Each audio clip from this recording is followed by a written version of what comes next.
Hello Makala, welcome back to Learnino. So KTU BTech 2024 scheme S1 exams December 31st മുതൽ start ചെയ്യാണ് and day 1 you have maths exam. Okay, അപ്പോൾ maths exam ഉച്ചയ്ക്ക് ശേഷമാണ് 1:30 to 4 PM ആണ് exam. So time കൃത്യമായിട്ട് not ചെയ്യുക. ടൈമിന് മുന്നേ തന്നെ നിങ്ങൾ എക്സാം ഹാളിൽ എത്താനായിട്ട് ശ്രദ്ധിക്കുക. അപ്പോൾ ഫസ്റ്റ് ഡേ മാത്സ് എക്സാം എഴുതുമ്പോൾ നിങ്ങൾ ശ്രദ്ധിക്കേണ്ട കുറച്ച് കാര്യങ്ങളാണ് ഏറ്റവും ബ്രീഫ് ചെയ്തിട്ട് നമ്മൾ പറയുന്നത്. ഇതേപോലെ ഓരോ എക്സാമിന് മുന്നും നമ്മൾ വീഡിയോ ഇടുന്നുണ്ടാവും. ഡേ ബിഫോർ എക്സാം വീഡിയോ ഇടുന്നുണ്ടാവും. അപ്പൊ എല്ലാ ദിവസവും വീഡിയോ കാണുക. നിങ്ങൾ എക്സാമിന് പോകുന്നതിന് മുന്നും എക്സാം എഴുതുമ്പോഴും ശ്രദ്ധിക്കേണ്ട കാര്യങ്ങളാണ്, പോയിന്റ്സ് ആണ് നമ്മൾ പറയുന്നത്. അപ്പോ മാത്സ് എക്സാമിന്റെ പാറ്റേൺ എന്ന് പറയുന്നത് നമുക്ക് part A, part B questions ഉണ്ടാവും. പാർട്ട് എയിലുള്ള എല്ലാ ക്വസ്റ്റ്യൻസും നമ്മൾ ആൻസർ ചെയ്യേണ്ടതാണ്. പാർട്ട് ബിയില് ഓരോ മോഡ്യൂളിൽ നിന്നും നമുക്ക് 2 ക്വസ്റ്റ്യൻസ് ഉണ്ടാവും. അതിൽ ഏതെങ്കിലും ഒരു ഫുൾ ക്വസ്റ്റ്യൻ നമുക്ക് സെലക്ട് ചെയ്ത് എഴുതാം. പ്രത്യേകം ശ്രദ്ധിക്കുക, ഒരു ഫുൾ ക്വസ്റ്റ്യൻ ആണ് നമ്മൾ എഴുതേണ്ടത്. അപ്പൊ പാർട്ട് എയിൽ നമുക്ക് ഓരോ മോഡ്യൂളിൽ നിന്നും 2 ക്വസ്റ്റ്യൻ വെച്ചിട്ട്, അതായത് 4 മോഡ്യൂളിൽ നിന്നായിട്ട് നമുക്ക് ടോട്ടൽ എത്ര ക്വസ്റ്റ്യൻസ് ആണ്? 8 ആയിരിക്കും ഉണ്ടായിരിക്കുക. ഓക്കെ, അപ്പോ 8 into 3 മാർക്സ് ആണ് ഓരോ ക്വസ്റ്റ്യൻ. 8 into 3 24 മാർക്സ് ആണ് പാർട്ട് എ ക്വസ്റ്റ്യൻ. ഇനി പാർട്ട് ബിയില് ഓരോ ക്വസ്റ്റ്യനും 9 മാർക്സ് ആണ്. അതിനകത്ത് മാക്സിമം 3 സബ് ഡിവിഷൻസ് ഉണ്ടാവും. അപ്പൊ 9 മാർക്ക് ടോട്ടൽ ആയിട്ട് ഒരു ചോദ്യം ആയിരിക്കില്ല, അതിന് സബ് ഡിവിഷൻസ് ഉണ്ടാവാം. ഓക്കെ, അങ്ങനെ നമുക്ക് ഓരോ മോഡ്യൂളിൽ നിന്നും 2 ക്വസ്റ്റ്യൻ ഉണ്ടാവും. അതിലെ ഏതെങ്കിലും ഒരു ചോദ്യമാണ് നമ്മൾ എഴുതേണ്ടത്. അവിടെ ശ്രദ്ധിക്കുക, ഇപ്പൊ ഓർ ക്വസ്റ്റ്യനില് ഒരു ക്വസ്റ്റ്യന്റെ 2 സബ് ഡിവിഷൻ അറിയാം, മറ്റേ ചോദ്യത്തിന്റെ ഒരു സബ് ഡിവിഷൻ എഴുതാന്ന് പറഞ്ഞാൽ അങ്ങനെ നമ്മൾ മിക്സ് ചെയ്ത് എഴുതാൻ പറ്റില്ല. അതുകൊണ്ടാണ് പ്രത്യേകം പറഞ്ഞിരുന്നത്, you can choose any one full question out of 2 questions. Okay, അല്ലാതെ നിങ്ങൾ 2 ഓർ ക്വസ്റ്റ്യൻ ഉണ്ട്, ഇതിലത്തെ ഒരു പാർട്ടും അറിയാം മറ്റതിൽ ഒരു പാർട്ടും അറിയാം എന്ന് പറഞ്ഞാൽ അങ്ങനെ എഴുതി വെക്കരുത്. വെറുതെ നമ്മൾ ടൈം വേസ്റ്റ് ആവും എന്നല്ലാതെ നമുക്ക് അങ്ങനെ മാർക്ക് കിട്ടില്ല. ഏതെങ്കിലും ഒരു ഫുൾ ക്വസ്റ്റ്യൻ, ആ ക്വസ്റ്റ്യനിൽ നമുക്ക് എല്ലാ പാർട്ടും അറ്റൻഡ് ചെയ്യാം. അതിലിപ്പോ നിങ്ങൾ 2 പാർട്ടേ ചെയ്തുള്ളൂ എന്നുണ്ടെങ്കിൽ നമുക്ക് അതിന്റെ മാർക്ക് കിട്ടും. ഓക്കെ, അപ്പൊ അങ്ങനെ വേണം ആൻസർ ചെയ്യാൻ. അപ്പൊ പ്രത്യേകം ശ്രദ്ധിക്കുക, ഒരു ക്വസ്റ്റ്യനിൽ ഇപ്പോ ടോട്ടൽ 9 മാർക്സ് ആണെങ്കിലും അതിന് മാക്സിമം 3 സബ് ഡിവിഷൻ വരെ ഉണ്ടാവാം. ഓക്കെ, അപ്പൊ അത് ചോദ്യം കൃത്യമായിട്ട് എഴുതുക. പിന്നെ എക്സാം എഴുതുന്ന പാറ്റേണിനെ കുറിച്ച് ഡീറ്റെയിൽഡ് ആയിട്ടുള്ള ഒരു വീഡിയോ നേരത്തെ ചെയ്തിട്ടുണ്ടായിരുന്നു. അപ്പൊ അത് കാണാത്തവരുണ്ടെങ്കിൽ കാണുക. അപ്പൊ അതിൽ മെയിൻ ആയിട്ട് നമ്മൾ പറഞ്ഞിട്ടുള്ള ഒരു കാര്യം ടൈമിന്റെ കാര്യമാണ്.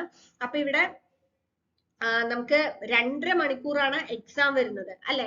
ഈ 2.5 മണിക്കൂർ മാത്സ് പ്രത്യേകം ശ്രദ്ധിക്കാൻ, നമുക്ക് പ്രോബ്ലംസ് ആണ് ചെയ്യാനുള്ളത്.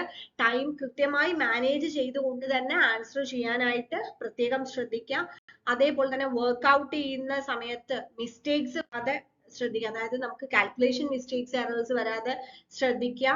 അതേപോലെ നിങ്ങൾ കാൽക്കുലേറ്റർ കൊണ്ടുപോകുന്ന സമയത്ത്, സയന്റിഫിക് കാൽക്കുലേറ്റർ കൊണ്ടുപോകുന്ന സമയത്ത് അതിന്റെ മോഡ് സെറ്റിംഗ്സ് ഒക്കെ പ്രോപ്പർ ആയിട്ടാണ് ചെയ്തിരിക്കുന്നത് എന്ന് ഉറപ്പ് വരുത്തിയതിനു ശേഷം കാൽക്കുലേറ്റർ കൊണ്ടുപോവുക. ബാക്കി നമുക്ക് എക്സാമിന് ആവശ്യമായിട്ടുള്ള എല്ലാം അത് നമ്മൾ തന്നെ, അതായത് വേറെ ആരെങ്കിലും ചോദിക്കാനുള്ള ഒരു ഇടയൊന്നും വരുത്താതെ കൃത്യമായിട്ട് എല്ലാം തന്നെ നമ്മൾ എക്സാം ഹാളിലേക്ക് നമുക്ക് വേണ്ട ഹാൾ ടിക്കറ്റ്, ബാക്കിയുള്ള എല്ലാ കാര്യങ്ങളും എടുക്കുന്നുണ്ട് എന്നുള്ളത് ഉറപ്പ് വരുത്തുക. അപ്പൊ ആ കാര്യങ്ങൾ ശ്രദ്ധിക്കുക.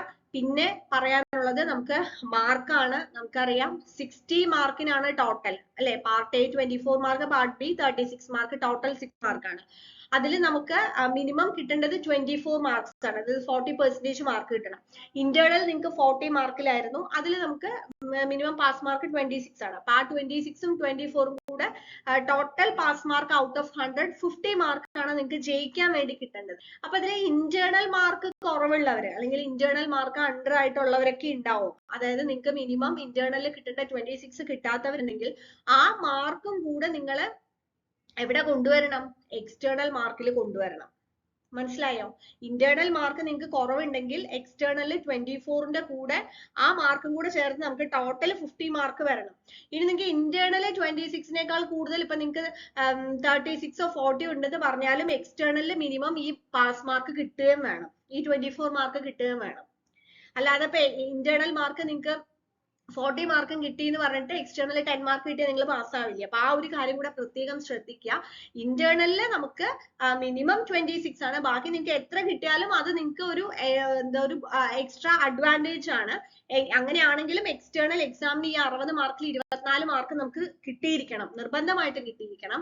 ഇനി ഇന്റേണൽ അണ്ടർ ആണെന്നുള്ളവർക്ക് ഈ എക്സ്റ്റേണൽ ആ 24ന്റെ കൂടെ നിങ്ങൾക്ക് എത്ര മാർക്ക് അവിടെ കുറഞ്ഞോ അത്രയും കൂടെ മാർക്ക് കിട്ടിയാലും നിങ്ങൾ പാസ്സാവുള്ളൂ. കാരണം ടോട്ടൽ പാസ് മാർക്ക് നിങ്ങൾക്ക് 50 വരെയും വേണം.